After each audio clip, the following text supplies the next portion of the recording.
First ஒரு simple example பார்க்கலாம். இவரு வந்து ஒரு யூபிஎஸ்சி ஆஸ்பிரண்ட். இவரு என்ன பண்ணுவாரு?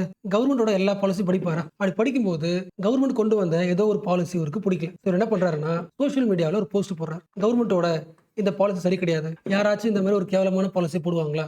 அப்படின்னு கவர்மெண்ட்ட கிரிட்டிசைஸ் பண்றாரு. கவர்மெண்ட் என்ன பண்ணும்? கண்டிப்பா இவர் அரெஸ்ட் பண்ணுமா? என்ன காரணம் சொல்லும்? இவரோட போஸ்ட் வந்து கவர்மெண்ட்ட டிஃபேம் பண்ணுது, தப்பா சொல்லுது. இந்த போஸ்ட மக்கள் படிச்சாங்கன்னா மக்களுக்கு கவர்மெண்ட் மேல ட்ரஸ்ட் போயிடும். அப்ப இவரோட போஸ்ட் வந்து ஆன்டி நேஷனல் சொல்லி அரெஸ்ட் பண்ணலாமா? சிம்பிளா சொல்லணும்னா, ஒரு பக்கத்துல யார் இருக்கா? ஒரு பவர்ஃபுல் ஒரு பர்சன். இன்னொரு பக்கத்துல ஒரு இண்டிவிஜுவல். இதே எக்ஸாம்பிள் நீங்க எதுக்கு வேணா வச்சுக்கலாம். இந்த ஆஸ்பிரண்ட் தூக்கிட்டு கமல்ஹாசன் வச்சுக்கலாம். கமல்ஹாசன் ஒரு பேசுறாரு. அது ஒரு மக்களுக்கு பிடிக்கல. அப்ப ஒரு இண்டிவிஜுவல் குரூப் ஆஃப் பீப்பிள் அவங்க தான் பவர். என்ன சொல்லுவாங்க? மன்னிப்பு கேட்கணும்னு சொல்லுவாங்க. ஒரு யூபிஎஸ் ஆஸ்பிரண்டா வச்சுக்கலாம், கமல்ஹாசனா வச்சுக்கலாம், இல்ல ஒரு டீச்சரா வச்சுக்கலாம். நாளைக்கு புதுசா ஒரு ஃபேக்ட் எழுதுறாரு, இல்ல கார்ட்டூனிஸ்டா இருக்கலாம், ஒரு புதுசா ஒரு போட்டோ போடுறாரு. அவரோட பாயிண்ட் ஆஃப் அது உண்மையா இருக்கலாம். அது என்ன பண்ணலாம்? சில பேருக்கு பிடிக்காம இருக்கலாம். எப்படி பார்த்தாலும் பேட்டர்ன் ஒண்ணுதான். ஒரு இண்டிவிஜுவல் தனக்கு தோன்ற விஷயத்த எழுதுறாரு. அது எங்களுக்கு பிடிக்கலன்னு சொல்லி ஒரு பவர்ஃபுல் குரூப் என்ன பண்ணுது? பேச விடாம பண்ணுது. அப்ப அந்த எல்லா ஈவென்ட்டும் அடுத்து எங்க போகும்? கோர்ட்டுக்கு போகுமா? கோர்ட் எப்போதுமே என்ன பண்ணும்னா, ஒரு கேஸ் நடக்குது வச்சுக்கலாம். எதை பார்க்கும்னா, கான்ஸ்டிடியூஷனல் வேலிடிட்டி தான் பார்க்கும். அதாவது இவருக்கு பேசுற உரிமை இருக்கா? Article 19 clause 1A right to free speech இருக்கு. ஓகே, அப்ப பேசலாம். ஒருவேளை இவர் பேசினது வயலன்ஸ் உருவாக்கியிருக்கா? உருவாக்கல. ஒரு குறிப்பிட்ட மக்கள் மேல வெறுப்பு உருவாக்கியிருக்கா? ஹேட்ரட்னஸ் உருவாக்கல. அப்ப கான்ஸ்டிடியூஷன் கொடுத்த எதையுமே இவரோட ஸ்பீச் மீறல. அப்ப இவரை அரெஸ்ட் பண்ணக்கூடாது. இவருக்கு பேசுறதுக்கு உரிமை உண்டு. கோர்ட் என்ன பண்ணுது? இந்தியாவில் கான்ஸ்டிடியூஷனல் கவர்னன்ஸ் உருவாக்குதா? ஒரு ஈவெண்ட்ல அந்த இண்டிவிஜுவலுக்கு கான்ஸ்டிடியூஷனல் ரைட்ஸ் இருக்கா இல்லைன்னு செக் பண்ணும். ரைட்ஸ் இருந்துகிட்டு அந்த இண்டிவிஜுவல் அரெஸ்ட் பண்ணாங்கன்னா தப்புன்னு சொல்லும். கான்ஸ்டிடியூஷன் பேஸ் பண்ணி கவர்னன்ஸ் பண்ணுது. கரெக்டா? பட் இதே விஷயத்த பஞ்சாயத்து சொல்லுவாங்கல்ல, கட்ட பஞ்சாயத்து. இந்த எல்லா கேஸுமே கட்ட பஞ்சாயத்து போச்சுன்னா சேம் இதை தான் பேசுவாங்க. ஒரு இண்டிவிஜுவலுக்கு உரிமை உண்டு, அவர் பேசலாம். பட் அவருக்கு பேசுறதுக்கு உரிமை இருந்தாலும் இன்னொரு சைடு பாருங்க, ஒரு குறிப்பிட்ட மக்களோட சென்டிமெண்ட் டிஸ்டர்ப் பண்ணிருக்காரு. அப்படி பேசக்கூடாது. உனக்கு என்ன வேணா பேச உரிமை உண்டு. பட் நீ பேசுறது என்ன பண்ணும்? கொஞ்சம் ஸ்மூத்தா பேசு. அப்ப இவங்களை பொறுத்த வரைக்கும் எதை பார்ப்பாங்க?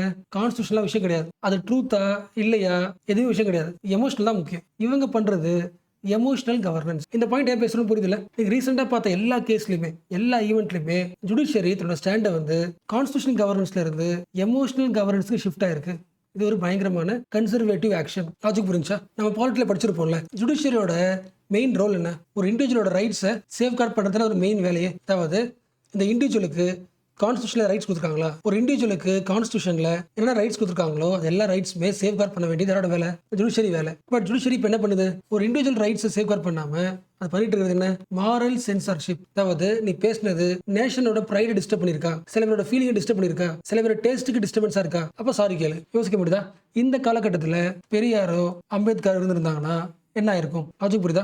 இப்போ கோர்ட் அப்ரோச் பண்ற மாதிரி பெரியார் காலத்திலயும் அம்பேத்கர் காலத்திலயும் கோர்ட் அப்ரோச் பண்ணி என்ன இருக்கும்? பெரியாரால பேசியிருக்க முடியாது, அம்பேத்கரால பேசியிருக்க முடியாது. என்ன ரீசன்? பெரியார் பேசுற ஒவ்வொரு வேர்டும் மெஜாரிட்டி மக்களோட சென்டிமெண்ட்டுக்கு எதிராக தான் இருக்கும். Against language superiority, racial superiority, caste superiority, எல்லா குரூப்புமே எங்க சென்டிமெண்ட்டுக்கு எதிராக பேசியிருக்காரு. என்ன பண்ண முடியும்? கேஸ் போட்டு இவரை பேசணும் பண்ணிருக்கும். Ambedkar is against whole Hindu கம்யூனிட்டியோட சென்டிமெண்ட். கரெக்டா? அப்ப இதுக்கு முன்னாடி வரைக்கும் ரெண்டு வார்த்தை எது முக்கியம்? சொசைட்டி வந்து எந்த டிஸ்டர்பன்ஸ் இல்லாம அப்படியே இருக்கணும். யாரு பேசினாலும் டெக்கோரமா மெயின்டைன் பண்ணுங்க. அது கரெக்டா? டிசன்ட் வாய்ஸ் கரெக்டா? எது டெமோக்ரஸியை ஸ்ட்ராங் பண்ணும்? Descent voice. லாஜிக் புரியுதா? ஜென்ரலா நம்ம கிளாஸ்ல ஆர்டிகல் 19 கிளாஸ் 1A இன்டர்பிரட் பண்ணும்போது என்ன சொல்லுவோம்? ஒரு இண்டிவிஜுவலுக்கு ரைட் டு ஃப்ரீ ஸ்பீச் இருக்கு, அவருக்கு பேச்சு சுதந்திரம் இருக்கு. ஆர்டிகல் 19 கிளாஸ் 1A வந்து ஒரு இண்டிவிஜுவலுக்கு ரைட் டு ஸ்பீச் இருக்குன்னு சொல்லுதுன்னா அதுக்கு என்ன மீனிங்? மீனிங் புரிஞ்சுக்கணும்னா ஃபர்ஸ்ட் இந்த ஆர்டிகல் முதல்ல எங்க இருக்குன்னு பார்க்கணும். எங்க இருக்கு? எந்த பார்ட்ல இருக்கு? பார்ட் 3 ஆஃப் தி கான்ஸ்டிடியூஷனா? பார்ட் 3 ஆஃப் தி கான்ஸ்டிடியூஷன் எதை பத்தி பேசுது? இந்தியாவில் இருக்கிற ஒரு கவர்மெண்ட் ஸ்டேட் வந்து இந்த விஷயங்களை டிஸ்டர்ப் பண்ணக்கூடாது. பார்ட் 3ல போட்டிருக்க எல்லா விஷயங்களும் ஒரு இண்டிவிஜுவல் கொடுத்த முழு சுதந்திரம். அதை வந்து ஸ்டேட் கேள்வி கேட்க கூடாது. அதான பார்ட் 3. அந்த பார்ட் 3ல தான் இது வருது. ஆர்டிகல் 19 வருது. யோசிக்க முடியுதா? உங்களுக்கு புரிஞ்சிருக்கும். அகைன் சொல்றேன், இது கவர்மெண்ட். இது நீங்க ஜென்ரலா வச்சுக்கோங்க. நீங்க நார்மல் லைஃப்ல டெய்லியும் நிறைய கதை பேசுறீங்க. இந்த கதையெல்லாம் கவர்மெண்ட் மானிட்டர் பண்ணுமா? மதிக்காது. நீ எதை வேணா பேசிக்கலாம். அப்ப எப்ப கவர்மெண்ட் உள்ள வந்து நீ பேசக்கூடாதுன்னு தடுக்கும்? நீ எப்ப கவர்மெண்ட் பத்தி பேசுறியோ அப்பதான் அது பிடிக்காது. கரெக்டா? இந்த கண்டெக்ஸ்ட்ல எழுதப்பட்ட ஆர்டிகல் தான் ஆர்டிகல் 19(1)(a. ஒரு இண்டிவிஜுவலுக்கு கான்ஸ்டிடியூஷன் எப்போ தேவைப்படுது? நார்மல் லைஃப்ல பேசுறத சேஃப்கார்ட் பண்றது கிடையாது. நீ எப்பெல்லாம் பவர் எதிர்த்து பேசுறியோ, நீ எப்பெல்லாம் ட்ரூத் பேசுறியோ, எப்பெல்லாம் நியூ தாட்ஸ் பேசுறியோ, அப்ப எல்லாம் தான் என்ன நடக்கும்? ஒரு எதிர்ப்பு வரும். உன் மேல கேஸ் போடலாம், உன்னை ஜெயில போடலாம். பட் ஆர்டிகல் 19(1)(a என்ன பண்ணுது? உனக்கு பேசும் உரிமை கொடுத்துருக்கு. நீ பேசுறதுனால கவர்மெண்ட் என்ன பண்ண முடியாது? அரெஸ்ட் பண்ண முடியாது. அந்த கண்டெக்ஸ்ட்ல புரிஞ்சுக்கங்க. லாஜிக் புரியுதா? ஆர்டிகல் 19(1)(a உங்களுக்கு புரிஞ்சிருக்கும். அகைன் இது வந்து ஒரு இண்டிவிஜுவலுக்கு பிரைம் மினிஸ்டரை கிரிட்டிசைஸ் பண்றதுக்கு அதிகாரம் கொடுத்துருக்கு. கவர்மெண்ட் முடிவை கொஸ்டின் கேட்க முடியும். என்ன ரீசன்? உனக்கு ஃப்ரீ ஸ்பீச் கொடுத்த மெயின் பர்பஸ் என்னன்னா, உன்னோட ஸ்பீச் வழியா அது உருவாகும். ஒரு கண்ட்ரில அக்கௌண்டபிலிட்டி அதிகமாகும். அக்கௌண்டபிலிட்டி அதிகமாச்சுன்னா கவர்மெண்ட் எப்படி இருக்கும்? தன்னோட பவரை கரெக்டாக யூஸ் பண்ணும். விச் மீன்ஸ் அந்த கண்ட்ரியில் டெமோக்ரஸி சேஃப்கார்டாக இருக்கும். இதான் மெயின் செக் பாயிண்ட். ஒரு இண்டிவிஜுவலுக்கு ரைட்ஸ் தரதன் வழியாக டெமோக்ரஸி சேஃப்கார்ட் செய்யப்படும். அப்போ டெமோக்ரஸி சேஃப்கார்ட் பண்ணிக்கிறதுக்கு நீ என்ன பேசுறியோ அந்த எல்லா உரிமையும் உனக்கு உண்டு. லிங்க் பண்ண முடியுதா? அப்போ ஒரு கோர்ட் வந்து ஒரு இண்டிவிஜுவலோட ஸ்பீச்சை கான்ஸ்டிடியூஷனல் டெஸ்ட் அதை பார்க்காம என்ன பார்க்குறாங்க? பாப்புலாரிட்டி டெஸ்ட் பார்க்குறாங்க. நீ பேசினது ட்ரூத்தாக இருக்கலாம், பட் அது எமோஷனலாக நிறைய பேருக்கு இம்பாக்ட் பண்ணிருக்குன்னா என்ன பண்ணணும்? சாரி கேட்கணும். Popularity test. அப்போ இந்த தீர்ப்பு ஒவ்வொரு இண்டிவிஜுவலையும் எப்படி யோசிக்க வைக்கும்? நம்ம பேசுறதுக்கு முன்னாடி இது எல்லா மக்களுக்கும் பிடிக்குமா? இதை யோசிக்க வைக்குது. அப்போ கோர்ட் பண்றது என்னது? கான்ஸ்டிடியூஷனல் கவர்னன்ஸ் கிடையாது, எமோஷனல் கவர்னன்ஸ். எப்போ வந்து ஒரு கோர்ட் வந்து எமோஷனலுக்கு முக்கியத்துவம் தருதோ என்ன ஆகும்? நாளைக்கு எதை பேசினாலுமே ஏதோ ஒரு குரூப் என்ன பண்ணும்? இவர் பேசினது எங்களுக்கு கஷ்டத்தை கொடுக்குது, கோவத்தை கொடுக்குது, சாரி கேட்க சொல்லுங்க. என்ன ஆயிடும்? இது ஒரு மார்க்கெட்டாக மாறிடும். Market of offence. எல்லா குரூப்ஸும் இண்டிவிஜுவல் டார்கெட் பண்ண ரெடி ஆகிடும். ஆக்சுவலாக பார்த்தா ஆல்மோஸ்ட் எல்லா கேஸ்லையுமே சுப்ரீம் கோர்ட் வந்து அந்த கேஸை வந்து ஸ்டாப் பண்ணிட்டு ஃப்ரீயாக விட்டுருக்கு. பட் இந்த கேஸை ஃபைல் பண்ணி கோர்ட்டுக்கு போயிட்டு அந்த ஃபுல் ப்ராசஸ் இருக்குல்ல, அந்த ஃபுல் ப்ராசஸை பார்த்து ஆர்டினரி சிட்டிசன் பேசுறதுக்கு பயப்படுவான். அப்போ என்ன பண்ணுவாங்க? We have to speak what is safer. எது பேசினா மட்டும் சேஃபோ அந்த ஸ்டாண்டுக்கு வர்றதுக்கு ட்ரை பண்ணுவாங்க. அண்ட் மேபி இன்னும் சில பேருக்கு இப்படி தோணலாம், என்னதான் சொன்னாலும் டீசெண்டாக பேசுறதுன்னு கரெக்ட், ஸ்மூத்தாக பேசுறதுன்னு கரெக்ட், பாலிஷ்டாக பேசுறதுன்னு கரெக்ட். கண்டிப்பாக ஆர்டிகல் 19 கிளாஸ் 1A வந்து அந்த ஆங்கிள் தான் கான்ஸ்டியூஷன்ல கொடுத்துருப்பாங்க. சில பேரோட யோசிக்கலாம், பட் ஆக்சுவலா அம்பேத்கர் சிம்பிளா ஒரு கோட்ல சொல்லிட்டாரு, இந்த உலகத்துல யாரோட ஸ்பீச்லாம் ப்ரிசர்வ் பண்ணலாம். இந்த உலகம் யாரோட ஸ்பீச்னால முன்னேறி போயிருக்கு. யாரோட ஸ்பீச்லாம் பவர் எதிர்த்து கேள்வி கேட்டிருக்கோம். அது ஸ்டேட் பவரா இருக்கலாம், கல்ச்சுரல் பவரா இருக்கலாம், எக்கனாமிக்கல் பவரா இருக்கலாம். அப்ப பவரை எதிர்த்து யாரோட வாய்ஸ்ல கேள்வி கேட்டிருக்கோ அந்த வாய்ஸ்னால மட்டும்தான் இந்த உலகம் முன்னேறி போயிட்டே இருந்திருக்கு. அப்ப இந்த உலகமே இந்த டிசென்ட் வாய்ஸ்க்கு கடமைப்பட்டிருக்கு. அப்ப கான்ஸ்டியூஷனை ஃப்ரேம் பண்ண ஒரு அம்பேத்கர் வந்து இருக்கிற வாய்ஸ்லேயே பெஸ்ட் வாய்ஸ் வந்து டிசென்ட் வாய்ஸ் சொல்லும்போது ஆர்டிகல் 19 கிளாஸ் 1A ஒரு இண்டிவிஜுவலுக்கு ரைட் டு ஃப்ரீ ஸ்பீச் இருக்கு அப்படின்னு எழுதியிருக்காருன்னா எதை பேஸ் பண்ணி எழுதிருப்பாரு? டிசென்ட் வாய்ஸ் தான் எழுதிருப்பாரு. ஓகேவா? ஸோ எப்போ ஒரு சொசைட்டி டிசென்ட் வாய்ஸ் ரெஸ்பெக்ட் பண்ணுதோ அந்த ஊர்ல தான் டெமோக்ரஸி பவர்ஃபுல்லா இருக்கும். ஸோ இப்போ சொல்லுங்க, நம்ம கான்ஸ்டியூஷன் எதை முன்வைக்கும்? நீ பேசுறத பார்த்து பேசு, தப்பா பேசிட்டு அரெஸ்ட் பண்ணிடுவாங்க, நீ தப்பா பேசிட்டா மன்னிப்பு கேட்டுறணும், இதை மைண்ட்ல வச்சுக்கிட்டு நீ பேசு அப்படி சொல்லியிருக்குமா? கான்ஸ்டியூஷன் உனக்கு ஃப்ரீ ஸ்பீச் கொடுத்துருக்கு. எதுக்குன்னா உன்னோட டிசென்ட் வாய்ஸை முன்வை. கவர்மெண்ட் ஒரு பாலிசி போடுதுன்னா அது தப்பா இருந்துச்சுன்னா தப்புன்னு சொல்லு, ரெசிஸ்ட் பண்ணு, கரேஜ்ஃபுல்லா இரு. இதுக்கு ரைட் டு ஸ்பீச் கொடுத்துருக்குமா? So judiciary must revisit the constitution culture. கான்ஸ்டியூஷனோட சோல் இருக்குல்ல, அந்த கல்ச்சர் அகைன் ரீவிசிட் பண்ணணும்.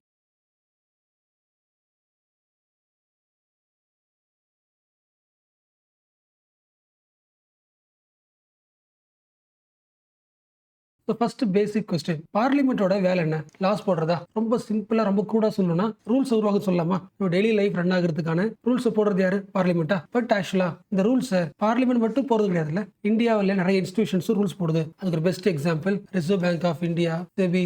லிங்க் பண்ண முடியுதுல, நாளைக்கே உனக்கு எவ்வளவு லோன் தரணும், எதுக்கு லோன் தரக்கூடாது, எவ்வளவு கோல்டு வைக்கணும், எல்லாத்தையும் ஒரு சிம்பிள் ரூல்ஸ் போட்டு உங்க லைஃபை, எக்கனாமிக் லைஃபை இன்ஃப்ளூயன்ஸ் பண்ண முடியும். யாரால?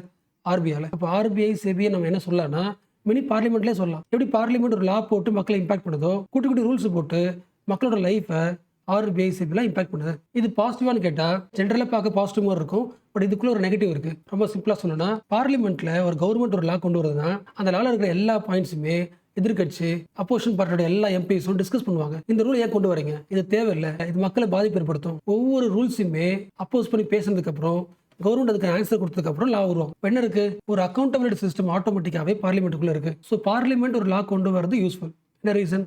டிஸ்கஷன் பேஸ் உருவானது. பட் ஆர்பிஐன்றது யாரு? பீப்பிள் ரெப்ரஸன்டேஷன் கிடையாது, படிச்சுட்டு எக்ஸாம் எழுதி பாஸ் பண்ணி வந்த ஆஃபீஸர்ஸ். ஸோ மக்களோட ரெப்ரஸன்டேட்டிவா இருக்கிற பார்லிமெண்ட்டுக்குள்ளேயே ஒரு கவர்மெண்ட் ஒரு லா போட்டுச்சுன்னா அந்த லாவை அனலைஸ் பண்ணி டிஸ்கஸ் பண்ணி அதெல்லாம் எது கொண்டு வரீங்கன்னு கேட்கறதுக்கு ஒரு குரூப் இருக்கு. பட் மக்களுக்கு தொடர்பே இல்லாத சில ஆஃபீஸர்ஸால அதே மக்களை இன்டெரக்டா இம்பாக்ட் பண்ண முடியும். அதுக்கு ஒரு பெஸ்ட் எக்ஸாம்பிள் ஆர்பிஐ. பட் அந்த ரூல்ஸை ரைட்டா தப்பா எதுக்கு போட்டிருக்க அப்படின்னு எந்த அக்கௌண்டபிலிட்டி இல்லாமலே உருவாக்க முடியும். ஸோ அந்த ப்ராசஸை மாத்திரம். ஸோ அதை பத்தி பேசுற ஆர்டிகல் தான் இந்த ஆர்டிகல். இந்தியாவில் இருக்கிற இன்ஸ்டிடியூஷன்ஸ், மக்கள் ஓட்டு போட்டு தேர்ந்தெடுக்காம ரன் ஆகிற சில நிறுவனங்கள், ஆர்பிஐ, செபி, இவங்க என்ன பண்ணணும்? ஒரு ரூல்ஸ் போடும்போது கன்சல்ட் பண்ணணும் மக்கள் கிட்ட. Consultative regulation making that should go further. So RBI, SEBI, so எல்லா இன்ஸ்டிடியூஷன்ஸும் ரூல்ஸ் போடலாம். பட் அந்த ரூல்ஸை யார் போட்டா, எதுக்காக போட்டீங்க, இது மக்களோட லைஃப்பை எப்படி இம்பாக்ட் பண்ணும், என்ன ப்ராப்ளம் சரி பண்றதுக்கு இந்த ரூல்ஸ் கொண்டு வந்தீங்க அப்படி எல்லா டீடைல்ட பப்ளிஷ் பண்ணணும். ஸோ இப்போ பேசின மாதிரியே இந்த மே மாசம் ஆர்பிஐ ஒரு பாயிண்ட் அனௌன்ஸ் பண்ணியிருக்கு. இதுக்கப்புறம் நாங்கள் ஒரு ரூல்ஸை உருவாக்குறோம்னா இந்த ரூல்ஸை எப்படி உருவாக்கணும் அப்படின்ற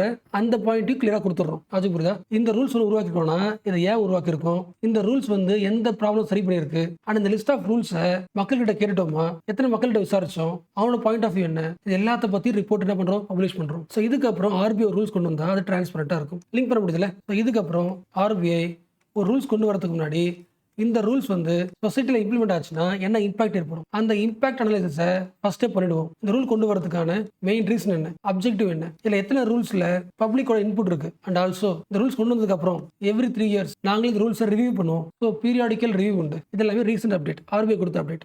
இதே மாதிரி சிமிலரா செபியும் சொல்லியிருக்கு. என்ன சொல்லியிருக்கு, எந்த ப்ராப்ளம் சரி பண்றதுக்கு இந்த ரூல்ஸ் கொண்டு வந்தோம் அப்படின்றத கிளியரா சொல்லுவோம்னு சொல்லியிருக்கு. ஆக்சுவலாக பார்த்தா இந்த நியூ ரூல்ஸ் எல்லாம் இருக்குல்ல, இதெல்லாம் இந்தியாவுக்கு தான் புதுசு, அமெரிக்கால எப்போவும் இருக்கு. எந்த ஒரு பெரிய ரூல் கொண்டு வந்தாலும் ஃபர்ஸ்ட் நீங்க பார்க்க வேண்டியது காஸ்ட் பெனிஃபிட் அனாலிசிஸ். இதனால எவ்வளவு பெனிஃபிட் ஏற்பட போகுது அதை பார்க்கணும். ரெண்டாவது, ரூல்ஸை விட அது மக்களுக்கு ஏற்படுத்துற பர்டன் இருக்குல்ல, அது ரொம்ப கம்மியா இருக்கணும். மூணாவது பாயிண்ட், இந்த ரூல் தான் மெயின் சொல்யூஷனா, இதுக்கு வேற ஆல்டர்னேட்டிவ் இல்லையா, அதையும் யோசிக்கணும். ஸோ காஸ்ட் பெனிஃபிட் யோசிக்கணும், இது மக்களுக்கு பர்டன் ஆயிடுமா யோசிக்கணும், வேற ஆல்டர்னேட்டிவ் இருக்கான்னு யோசிக்கணும். யோசிச்சதுக்கு அப்புறம் தான் ரூலே கொண்டு வரணும். எந்த ஊர்ல இது, அமெரிக்கா. இந்த விஷயத்த ஆர்பிஐ செபிலா வந்து ரொம்ப காலம் சொல்லிட்டே இருக்கு, பட் ஸ்ட்ரிக்டா இன்னும் இம்ப்ளிமெண்ட் செய்யப்படவில்லை. அதுக்கு ஒரு பெஸ்ட் எக்ஸாம்பிள், ஜஸ்ட் ஒரு சாம்பிளுக்கு ஒரு 1 year சாம்பிள், 2014, 2014, 2015 இந்த 1 yearல ஆர்பிஐ நிறைய ரூல்ஸ் கொண்டு வந்திருக்கு. இந்த எல்லா ரூல்ஸ்லயுமே ஜஸ்ட் 2.5% ரூல்ஸ் மட்டும்தான் ஆர்பிஐ பப்ளிக் ஒப்பீனியன் வாங்கியிருக்கு. செபி வந்து தன்னோட ரூல்ஸ்ல 50% மட்டும்தான் கன்சல்டேஷன் வாங்கியிருக்கு. யார்கிட்ட, மக்கள்கிட்ட. அதுக்கு என்ன முக்கியமான காரணம், லிமிடெட் ஸ்டேட் கெப்பாசிட்டி. ஆர்பிஐல ரூல்ஸ் தான் உருவாக்க முடியுதே தவிர அந்த ரூல்ஸ் வந்து கரெக்டா மக்கள் என்ன சொல்றாங்க இதெல்லாம் கரெக்ட் பண்றதுக்கு என்ன தேவை, ஹியூமன் ரிசோர்ஸ் தேவை இல்ல, அவ்வளவு ரிசோர்ஸ் கிடையாது. அப்ப என்ன பண்ணணும், அமெரிக்கால இருக்கிற மாதிரியே ஒரு ஆக்ட் கொண்டு வரணும், அட்மினிஸ்ட்ரேட்டிவ் ப்ரொசீஜர் ஆக்ட். புரிச்சா? ஒரு அட்மினிஸ்ட்ரேஷனுக்காக ஒரு இன்ஸ்டிடியூஷன் ரூல்ஸ் கொண்டு வந்துச்சுன்னா அந்த ரூலோட impact assessment, public consultation, periodical review, மக்கள் கொடுத்த ஃபீட்பேக்கோட சம்மரிஸ், இது எல்லாத்தையும் ப்ராசஸ் பண்றதுக்கு ஒரு இன்ஸ்டிடியூஷன் கொண்டு வரணும். அதுக்கான ஒரு லா கொண்டு வரணும்.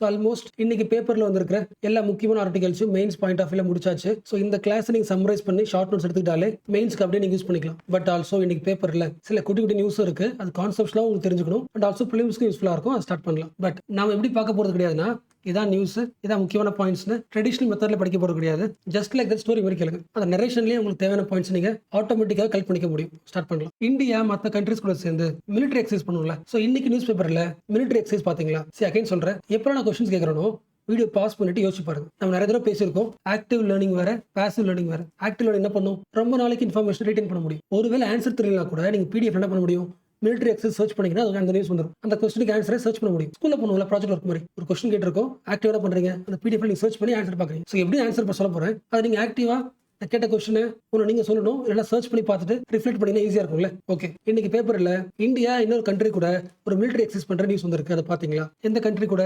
மங்கோலியா. அண்ணன் உங்களுக்கு தெரியும், இது புதுசு கிடையாது, அடிக்கடி பண்ணும். இந்தியாவும் மங்கோலியாவும் வருஷம் மிலிட்டரி எக்ஸசைஸ் பண்ணுவாங்க. இந்த இயர் வந்து 17th இயர். எக்ஸசைஸ் நேம் என்ன, நோமேடிக் எலிஃபென்ட் தானே, எல்லாருக்கும் தெரிஞ்சது, ரொம்ப பழைய current affair. Nomadic elephant is the military exercise between India and Mongolia. இந்த வருஷம் 17th edition. military exerciseோட மெயின் எய்ம் என்ன, இதுக்கப்புறம் சொல்ல தேவையில்லை. பெஸ்ட் எக்ஸாம்பிளே ஆபரேஷன் சிந்தூர் தான். ஆபரேஷன் சிந்தூர்ல நம்ம ஜெயிச்சதுக்கு மெயின் ரீசன் வந்து நம்ம கிட்ட டெக்னாலஜி இருந்ததோ, டிஃபென்ஸ்ல ஸ்ட்ராங்கா இருந்ததோ விஷயம் கிடையாது. எல்லா ஆம்ஸையும் நம்ம என்ன பண்றோம், பிராக்டிஸ் பண்ணிட்டு இருக்கோம். அதாவது எல்லாத்தையும் ஆபரேஷனலைஸ் பண்ணிட்டு இருக்கோம். இதான் முக்கியம். இன் பிராக்டிஸ் சொல்லுவாங்கல்ல, இன் நெட்ஸ் சொல்லுவாங்கல்ல, எவ்வளவு பிராக்டிஸ் பண்றீங்க அதெல்லாம் அக்யூரஸியா இருக்கும். ஸோ நீங்க எக்ஸாம்பிள் யூஸ் பண்ண வேண்டிய வார்த்தை இன்டர் ஆப்பரபிலிட்டி. ஒரு கண்ட்ரியோட எக்ஸசைஸ் பண்ணும்போது என்ன ஆகும், ரெண்டு கண்ட்ரி சேர்ந்து அந்த மிலிட்டரி எக்ஸசைஸ் பண்ணும்போது ஆபரேஷன் எப்படி இருக்கும், ஃபாஸ்ட் ஆகும்ல. இன்டர்ஆப்பரபிலிட்டி ஸ்கில்ஸ் என்ன ஆகலாம், என்ன இம்ப்ரூவ் ஆகலாம். அதெல்லாம் இது ஏன் முக்கியம், வழக்கமா அலைன்மெண்ட் சொல்லுவாங்க. நீங்க யாரு கூட சேர்றீங்க, இந்த காலத்துல நிறைய கண்ட்ரிஸ் கூட சேருவோம், மல்டி அலைன்மெண்ட். பட் மல்டி அலைன்மெண்ட்ல பேர்ல ஒன்று சைனா, ரஷ்யா, இல்லைன்னா யூஎஸ்ஏ, யூரோப், இந்த ரெண்டு பேர் கூட என்ன பண்ணுவோம், எக்ஸசைஸ் பண்ணுவோம். இதை தவிர்த்துட்டு சில கண்ட்ரிஸ், அதில் ஒன்று யாரு, மங்கோலியா. ஸோ இந்தியாவுடைய மல்டி அலைன்மெண்ட் ஸ்ட்ராட்டஜி பற்றி எழுதி சொன்னாங்கன்னா மிலிட்டரி எக்ஸசைஸ் கோட் பண்ண முடியும். Mongolia borders the both China and Russia, அதனால முக்கியம். ஸோ இப்போ பார்த்த விஷயம் தான் இன்னைக்கு பேஜ் நம்பர் 4 நினைக்கிறேன், சாரி பேஜ் நம்பர் 6 வாங்க. 6ல பாட்டம் நியூஸ் பாத்தீங்களா, India Mongolia to hold the joint military exercise to enhance the interoperability. And எப்பெல்லாம் நீங்க வந்து இந்த ஜாயிண்ட் மிலிட்டரி எக்ஸசைஸ் பாக்குறீங்களோ, ரெண்டு வார்த்தை அடையா இருக்கும். ஒரு கண்ட்ரி கூட ஒரு மிலிட்டரி எக்ஸசைஸ் பண்ணும்போது ஆட்டோமேட்டிக்கா கூட என்ன நடக்கும், கல்ச்சுரல் எக்ஸ்சேஞ்ச் நடக்கும். இந்த exercise stresses on fostering the cultural understanding. And ரொம்ப முக்கியமான வார்த்தை, அடிக்கடி இது பேப்பர்ல வரும், நீங்க நோட் பண்ணிருக்கலாம், கேமராடெரி, which means மியூச்சுவல் ரெஸ்பெக்ட். நாங்கள் வந்து மங்கோலியா கல்ச்சரை ரெஸ்பெக்ட் பண்றோம். அதே மாதிரி நீங்க என்ன பண்ணுங்க, எங்க கல்ச்சரை ரெஸ்பெக்ட் பண்ணுங்க. அதுக்கான ஷார்ட் ஒரு வேர்ட். ஓகேவா? இப்போ அடுத்த நியூஸ். இந்த டாப்ல இருக்குல்ல ஷுக்லா. இந்த நியூஸ் முக்கியம். நீங்க பார்த்திருப்பீங்க. எல்லாருக்கும் ராகேஷ் சர்மா தெரியும். என்ன ரீசன்? முதல் முறையாக ஒரு இந்தியன் ஸ்பேஸ்ல டிராவல் பண்ணவர். ரெண்டாவது ஆள் யாருங்க? இப்ப போறாங்க யாரு? சுபன்ஷு சுக்லா. அதனால அந்த நியூஸ் முக்கியம். சோ இந்தியால இருந்து சுபன்ஷு சுக்லா ராகேஷ் சர்மாக்கு அப்புறம் ஸ்பேஸ்க்கு போறாரு. இதுல போறாரு, யார் அனுப்புறா, எல்லாம் கண்டிப்பா தெரிஞ்சிருக்கணும். சோஷியல் மீடியால ஷேர் பண்ணிருப்பாங்க. பட் அகைன் ரெஸ்பான்சிபிலிட்டி சொல்றேன். ஸ்பேஸ்ல இன்டர்நேஷனல் ஸ்பேஸ் ஸ்டேஷன் இருக்கா? ரிசர்ச் பண்ணுவாங்களாங்க. என்ன ரிசர்ச்? மோஸ்ட் இம்பார்ட்டன்ட் ரிசர்ச் ஒண்ணு தான். மனுஷங்க இப்ப நம்ம வாழ்றது பூமியில. பூமியில என்ன இருக்கு? கிராவிட்டி இருக்கு. கிராவிட்டி இல்லாத ஒரு இடத்துல போயிட்டு ஹியூமன்ஸ் வாழ்ந்தாங்கன்னா லைஃப் இருக்கும். அதான் main point. So researching about the micro கிராவிட்டின்னு சொல்லலாம், இல்ல ஜீரோ கிராவிட்டி. சோ ஸ்பேஸ்க்கு போயிட்டு ஜீரோ கிராவிட்டி ஸ்பேஸ் என்ன பண்றோம்? எக்ஸ்ப்ளோர் பண்றோம், அனலைஸ் பண்றோம். அப்போ அந்த இன்டர்நேஷனல் ஸ்பேஸ் ஸ்டேஷனுக்கு ஆள் கொண்டு போறதுக்கு கவர்மெண்ட் கிடையாது, பிரைவேட் ஸ்பேஸ் மிஷனும் ஆள் அனுப்பும். அதுல ஒரு மிஷன் தான் ஆக்சியம். உங்களோட சயின்ஸ் அண்ட் டெக்னாலஜி இருக்கும். Axiom 4 mission. சோ மேபி எக்ஸாம்ல கேட்டாங்கன்னா இந்த மிஷனோட பர்பஸ் என்ன அப்படின்னா, ஆஸ்ட்ரோநாட்ஸை இன்டர்நேஷனல் ஸ்பேஸ் ஸ்டேஷன்ல போயிட்டு ரிசர்ச் பண்றதுக்காக, பூமியில இருந்து ஸ்பேஸுக்கு இன்டர்நேஷனல் ஸ்பேஸ் ஸ்டேஷனுக்கு போயிட்டு ரிசர்ச் பண்றதுக்கான ஆஸ்ட்ரோநாட்ஸை சென்ட் பண்றதுக்கான ஒரு மிஷன் தான் Axiom 4 mission. Axiom mission. Axiom என்ன அர்த்தம்? ஆக்சியம்ன்றது ஒரு space company, private space company in America. இதோட மெயின் எய்ம் என்ன? ஐஎஸ்எஸ்ன்றது இன்டர்நேஷனல் லெவலில் எல்லாரும் சேர்ந்து உருவாக்குனது. ஒரு பிரைவேட் ஸ்பேஸ் ஸ்டேஷனை ஸ்பேஸ்ல உருவாக்கணும். அதான் எய்ம். ஓகே, அது ஆக்சியமோட எய்ம். அது தேவையில்லை. இப்போ ஆக்சியம் 4 அர்த்தம் 4வது முறையாக ஆஸ்ட்ரோனட்ஸ் க்ரூவை எடுத்துக்கிட்டு ஸ்பேஸ்க்கு போக போகுது. அந்த க்ரூல யார் இருக்கா?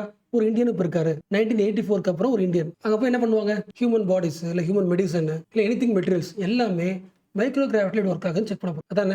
எஸ். அதுக்கு என்ன தேவை? ராக்கெட் தேவை. ராக்கெட் தரது யாரு? எல்லாருக்கும் தெரிஞ்ச எலான் மஸ்க். எலான் மஸ்க் கம்பெனியோட ராக்கெட். ராக்கெட் பேரு ஃபால்கான் 9 ரீயூசபிள் ராக்கெட். அந்த ராக்கெட்ல அந்த ஆஸ்ட்ரோனட்ஸ் உட்காந்து போவாங்கல்ல, உட்காந்து போறது ஒரு பாக்ஸ் இருக்கும்ல, அதுக்கு பேரு டிராகன் ஸ்பேஸ் கிராஃப்ட். ராக்கெட் போயிடும், அதுல இருந்து என்ன ஆயிடும்? அந்த ஸ்பேஸ் கிராஃப்ட் வெளியே வந்து அந்த ஸ்பேஸ் ஸ்டேஷனுக்கு உள்ள போகும். ஸோ இதெல்லாம் தான் பேசிக்ஸ். இப்போ news படிங்களா. The 39-year-old Indian Air Force pilot is all set to travel with 3 other crew members to the ISS on board SpaceX Dragon spacecraft mounted on the Falcon 9 rocket that will lift from Kennedy Space Center. எப்போ? ஃப்ளாரிடாவில் Tuesday, நாளைக்கு. அடுத்து வர படிங்க.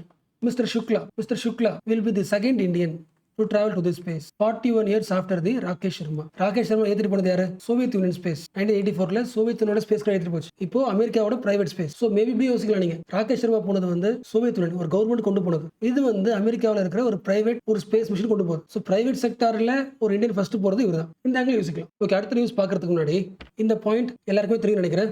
India is negotiating with USA. கரெக்டா? எதுக்கு negotiate பண்றாங்க? பேச்சுவார்த்தை எதுக்காக நடக்குது? மோஸ்ட் இம்பார்ட்டன்ட் ரீசன் என்ன? USA சொன்ன ஒரு பாயிண்ட இந்தியா அக்செப்ட் பண்ணிச்சு. USA என்ன சொல்லுச்சு? இந்தியா என்ன பண்ணுது? ஒரு வருஷத்துக்கு அது ப்ரொடியூஸ் பண்ற அக்ரி ப்ராடக்ட்ஸ், அக்ரி ஃபுட்ஸ், ஒரு 5 பில்லியன் வேல்யூ கொண்ட அக்ரி ஃபுட்ஸை ப்ரொடியூஸ் பண்ணி USAக்கு எக்ஸ்போர்ட் பண்ணுது. அவ்வளவு பிசினஸ் பண்ணுது. USAலயும் ஃபார்மர்ஸ் இருக்காங்க. பட் நாங்க இந்தியாவில் எக்ஸ்போர்ட் பண்றது same agri products, agri foods $2.2 billion. அப்ப 2 மடங்கு அதிகமா என்ன பண்றீங்க? உங்களோட விவசாய பொருட்களை எங்க ஊருக்கு அனுப்பி பிசினஸ் பண்றீங்க. பட் நாங்க ரொம்ப கம்மியா இருக்கும். ஸோ இதுக்கப்புறம் எங்களால் வெயிட் பண்ண முடியாது. இந்தியாவோட மார்க்கெட் ஓப்பன் பண்ணுங்க. எங்க ஊர்ல நிறைய அக்ரி ஃபுட்ஸ் இருக்கு, அதெல்லாம் இந்தியாவுக்கு வரப்போகுது. அப்பதான் இந்தியாவுக்கு யூஎஸ்க்கு ட்ரேட் இருக்கும், சூப்பரா இருக்கும். இந்தியா அக்செப்ட் பண்ணிச்சு. ஸோ இதுக்கப்புறம் நீங்க கடைக்கு போனீங்கன்னா, மார்க்கெட் போனீங்கன்னா அமெரிக்காவோட கார்ன் பார்க்கலாம், soya beans, apples, diary products நிறைய அமெரிக்கன் ஃபார்மர்ஸ் பார்க்க முடியும். இப்போ சொல்லுங்க, இந்த ஈவெண்ட்ல இந்த இஷ்யூல இந்தியாவுக்கும் USAவுக்கும் நெகோசியேஷன் என்ன அர்த்தம்? பேச்சுவார்த்தை எங்க நடந்துட்டு இருக்கு? இப்போ பேசின எல்லா பொருளும் USAல இருந்து இந்தியாவுக்கு தாராளமா வரலாம், வந்துட்டு தான் இருக்கு. பட் இந்தியா என்ன பண்ணிருக்கு? எல்லா பொருளுக்கும் USAவோட விவசாய பொருள் எல்லாத்துக்கும் டேரிஃப் அதிகமா போட்டிருக்கு. உங்களுக்கு தெரியும் தானே? அப்போ USAல இருந்து ஒரு பொருள் வருது, விவசாய பொருள் வருது, ஒரு ஃபுட் வருது, 100 ரூபாய்னா டாக்ஸ் அதிகமா போட்டா ரொம்ப அதிகமா இருக்கும்ல. இந்த டேரிஃபை குறைங்க. யார் சொல்றா? USA சொல்றாங்க. உங்களுக்கு தெரிஞ்சதுதான். இந்தியா டேரிஃப் அதிகமா வச்சுக்கிறதுனால எங்களால இந்தியாவில் பிசினஸ் பண்ண முடியல. ஸோ டேரிஃபை குறைங்க. குறைச்சா ஆயிடும், USோட எல்லா பொருளும் இந்தியன் மார்க்கெட்டுக்கு வந்துடும். யாருக்கு லாஸ்? இது இந்தியன் விவசாயிக்கு லாஸ். என்ன ரீசன்? டேரிஃப் குறைச்சிட்டான், பொருள் விலை இருக்கும், சீப்பா இருக்கும். அவன் டெக்னாலஜி யூஸ் பண்றான், லாங் சைஸ்ட் ஃபார்மிங். இப்போ டேரிஃப் குறைச்சு போச்சு. அப்ப அவன் எந்த பொருளை மார்க்கெட் கொண்டு வரானோ நம்ம என்ன பண்ணுவோம்? மிடில் கிளாஸ் நம்ம எது சீப்பா இருக்கு அண்ட் USA பொருளை வாங்க ஆசைப்படும். ஸோ ஃபியூச்சர்ல இந்தியன் ஃபார்மர்ஸோட எக்கானமி என்ன ஆகும்? லாஸ் ஆக வாய்ப்பு இருக்கு. இதான இஷ்யூ. உங்களுக்கு தெரிஞ்சது தானே? இந்த ஃபுல் டாபிக் பேர் என்ன? Agriculture market accessibility. இத்தனை டாபிக். ஸோ இப்போ பேசுனத மைண்ட்ல வச்சுக்கிட்டு இந்த நியூஸை படிங்க. இன்னைக்கு பேப்பர்ல பேஜ் நம்பர் 5 பாட்டம் தெரியுதுல, ஹெட்டிங் படிங்களா. India will prioritize the protecting the farmers interest during the trade talk with the US, says union minister. So tariff குறைக்க போறோம் தான், அதனால யாருக்கு பாதிப்பு? ஃபார்மர்ஸ் பாதிப்பு ஏற்படும். பட் அவங்களுக்கு பாதிப்பு ஏற்படாத மாதிரி டிஸ்கஷன் நடக்க போகுது. இந்த லைன் படிங்க. The US wants to export more agricultural products including corn, soya beans, animal feeds, but faces high tariff, especially in agriculture, where average tariff can reach up to 50%. So 100 ரூபாய்னா 50% என்ன பண்ணிருக்கு? Tax போட்டுருக்கு. இப்போ அவ்வளோ டாக்ஸும் குறைஞ்சிச்சுன்னா ரொம்ப சீப்பா இருக்கும்ல இந்தியாவில். அப்போ இதுக்கப்புறம் கண்டிப்பா US பொருள் இந்தியா வரப்போகுது.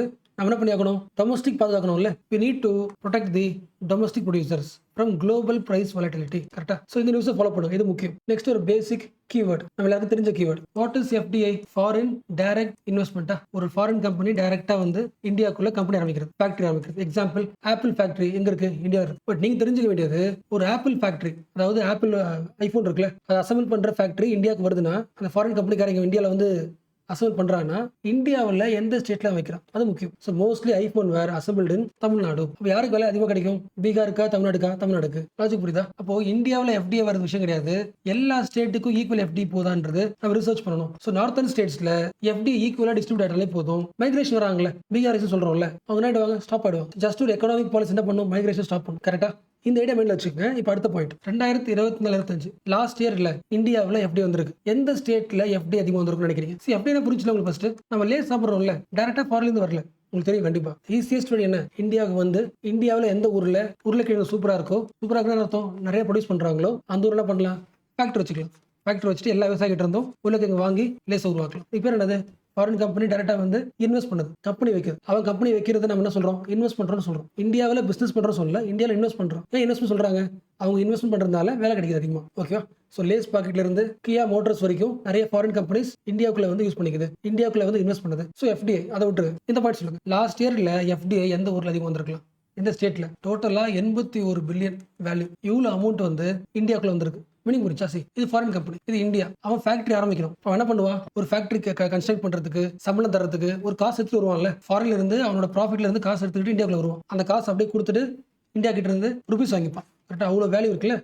எல்லா கம்பெனிஸும் இந்தியா கிட்ட வந்து டோட்டல் வேல்யூ 81 பில்லியன். இந்த ஃபுல் காசு எங்க போயிருக்கு? மகாராஷ்டிரால மட்டுமே $19.6 பில்லியன், கிட்டத்தட்ட 20 பில்லியன். அடுத்து கர்நாடகா $6.6 பில்லியன்.